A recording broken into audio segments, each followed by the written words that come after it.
Welcome back to another amazing day here at the Potential Summit.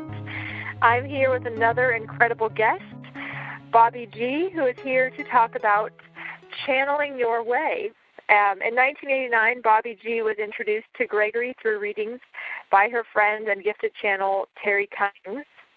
And Gregory is Bobbie's personal spirit guide, one what might call a guardian angel. And so Bobbie is here to talk to us today about her life and helping people, and then her connection with Gregory and some of Gregory's insights on life, humanness, and our purpose here on the planet. So welcome, Bobbie. Thanks for joining us.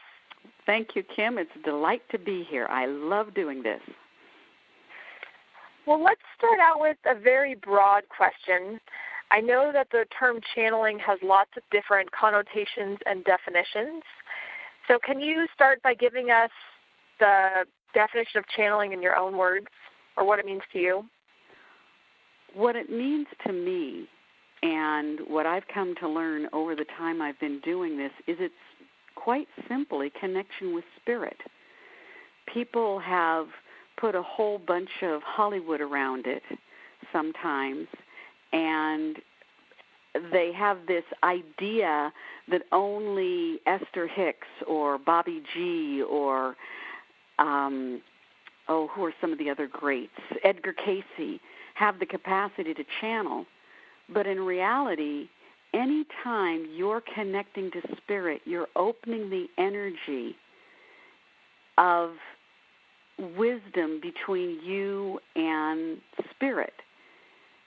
The confusion comes that many times our minds are going a million miles a minute, and people have trouble discerning the difference between when they're hearing spirit or their higher self or just babbling. The challenge with that is to quiet the mind and feel your way into knowing there's an energy that happens when you channel that is a calmness and a sense that a yes comes up for me, something that just says yes. The most important way Gregory has told people, and I say also, is to meditate, to slow down the mind, to focus, to center, to feel, to allow yourself to know what you're about and how your mind works, and then open with questions and allow the information to come through. So for me, channeling in a nutshell is just talking to spirit. The trick is to listen to what's said and feel what it's about. And when the channeling happens, it feels different. It just feels different. That's the only way I can explain it. There's something that I know that the answers that come through when I'm channeling are bigger than what I call the Bobbie brain can come up with. And they're deeper, they're more profound, and other people get a lot more out of it than when the Bobbie mouth is talking. So that's kind of in a nutshell what I feel channeling is about. So you're saying channeling is the task that you're doing in the sense of Bobbie is quieting the mind, opening up to listen, and then receive a message from something that is broader than you. Yes, very good synthesis. And then when you're going in to channel something, a spirit or spirit, let's say, how do you label what you're channeling? Whether it's a deity or an archangel, or because people have over time channeled various non-physical energies. How do you come up with what is speaking to you? That is very challenging. When I first started channeling, and all I was doing was just sitting down and scribbling until words came through, and then they came through so fast I started to audio them, and then it came through so fast that it was just, at that point in time, it felt like part of me, like it was just my higher self maybe. And then it felt bigger. And what I chose to call it was, well, what I was told, it was the Gregory. And the Gregory is my personal guide, and it's also an energy supposedly of 12 spiritual guides, and different ones come through at different times. When I'm doing it, the energy feels different. It's kind of like the difference between when you're talking to a neighbor versus when you're talking to a family member versus when you're talking to an audience.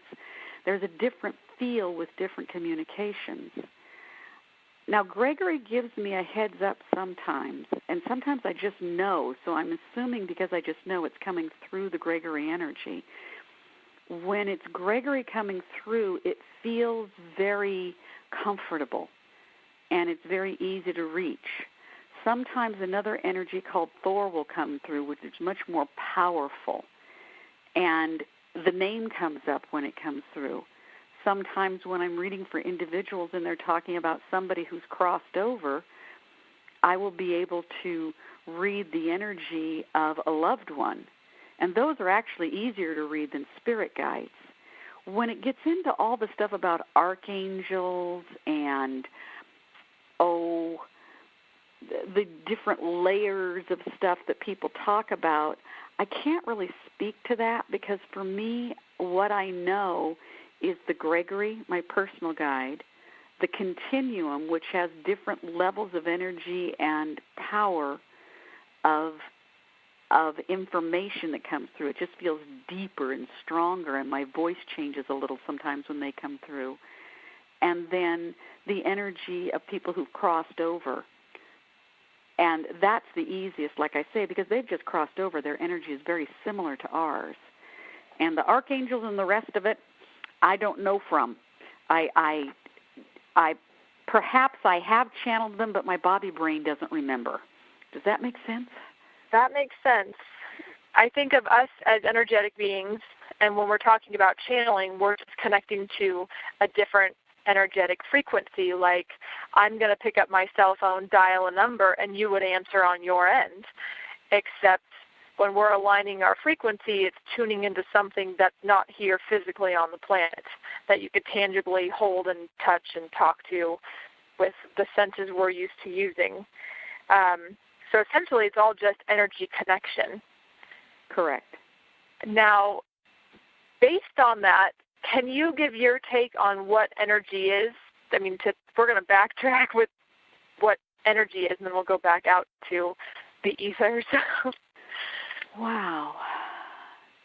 I'm giving you this from the Bobbie perspective, and that is very challenging. So I'm going to let Gregory come through and speak to that. If you pay attention, you will notice when you quiet down your mind and you spend time in meditation, my darlings, when you do that, you can begin to feel the energy that is your body. If you pay particular attention, you can feel the blood moving through your body. You can notice the breath going in and out of your body. And you begin to pay attention and notice the energy that is you.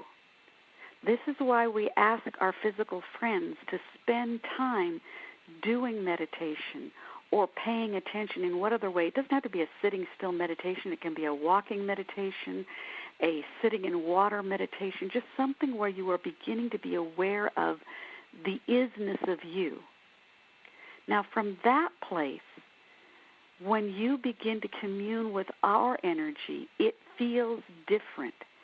And we ask you to meditate because our energy, we're going to use the word, we vibrate at a faster level. We don't mean to imply that we're better or more than, we're just different. And in order for you to be able to connect into that energy, you need to be able to quiet your own busyness and allow the energy that is us to come through. When an individual is channeling someone who's just crossed over, let's just give an example. Let's say that your energy is at 20 decibels. somebody who's crossed over can be at 30 decibels. We are at 1,000 decibels. And there are other entities that you have various names for that might be at several thousand decibels. So it's just different energetic beings. The only difference between us and you is that you vibrate slower, so you're more seeable in this time-space continuum. We vibrate faster, so we're not seeable, but we're still here. It all exists, but you can't see it from your vibrational level. Some of your physical friends can see auras. Some of them can actually see spirits in moments of time. That's because they're able to raise the vibration of their seeingness into that realm that allows them to notice what's here that many of the rest of you don't see. So it's a matter of modulating vibrations and paying attention. The problem when we explain this to our physical friends is that then they go meditate and try to turn their own volume up, try to make it happen with the mind. They try to effort it. And in reality, what we need you to do is relax into the process until you can feel our energy and allow us to work with you into moving to vibrations where you can feel us, see us, hear us, and be with us. Now, that's a rather long answer. Did any of that make sense, my darling? Yes. Okay. Did it answer the question you were asking? To a greater extent, yes. Okay. Kym, could you ask me again so I can kind of put a physical reality slant on that? Yeah. So when we're talking about energy, we're connecting with a different frequency or a different vibration when we're connecting with someone like Gregory. Mm-hmm. And it's all just energy or energetic vibration or energetic frequency.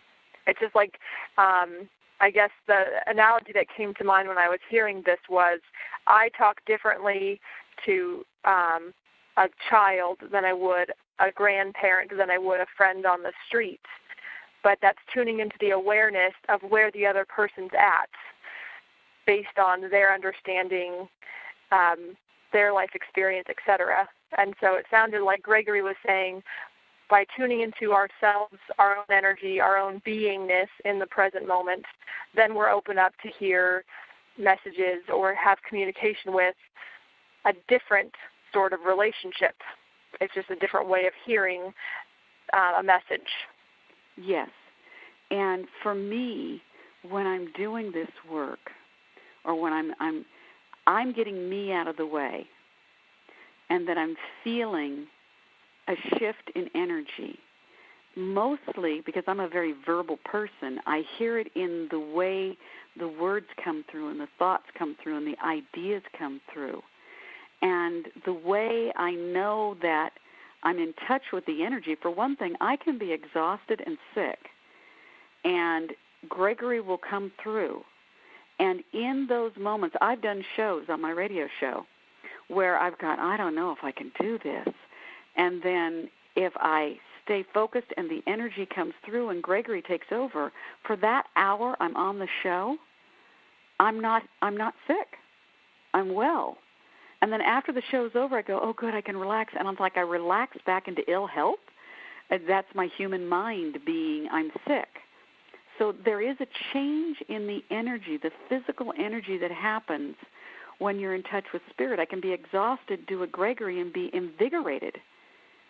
So there's just a difference in the shift in the energy.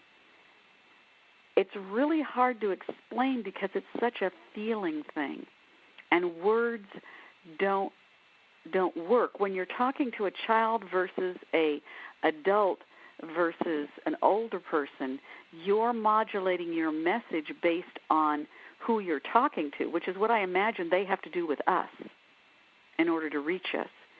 But for me to feel it, I have to be receptive and then just let the energy that's coming through come through. And let the message that's coming through come through without my thoughts or considerations in the way. And as I said, it's a feeling thing. When I look at it later, when I read what I've written, when I hear what I've said, my Bobbie brain goes, wow, well, wasn't that interesting? Because I've been out of the way. I think I'm hearing it, but I don't hear it the same when I'm in state, when I'm in that place of receiving, as I do when I listen to it or read it later. Now, you've mentioned the term body brain a few times. Can you explain just briefly what that means to you? A Bobbie brain. I'm Bobbie G. A Bobbie brain. Yeah, and so I call it my Bobbie brain, which is a body brain. It's my brain, my thoughts, my considerations, and my sense of it is that Gregory has to utilize the vehicle of my body and my brain in order to convey the message. Gregory calls on my ideas, on my thought forms, on my experiences to convey pictures and put it out in a way that I can communicate to somebody else. And when my Bobbie brain gets in the way, let me give you an example. I was doing a reading for a man who's a scientist, and he was asking a question about the currents in the ocean. And this was before global warming was a big whoop-de-doo, before people were talking about it very much. And he said something about the currents in the ocean, and he wanted to know something. Well, my Bobbie brain jumped in and said, before I could even connect with Gregory, I don't know about this. Oh, my God, how can I answer this question? I know nothing about science. And I knew enough to tell the man, I'm sorry, my brain just got in the way. Can you give me a few moments and ask that question later? So we went on to something else, and we came back to that question. I relaxed, breathed, and all of this stuff about currents and warming and levels and current flow and oceans and stuff that I didn't have a clue about came out. In retrospect, they were talking about stuff since then I've seen was about how the currents of the ocean are affected by the change of the planet. But my Bobbie brain got scared and got in the way. When I got out of the way, the information that came through was accurate and really cool.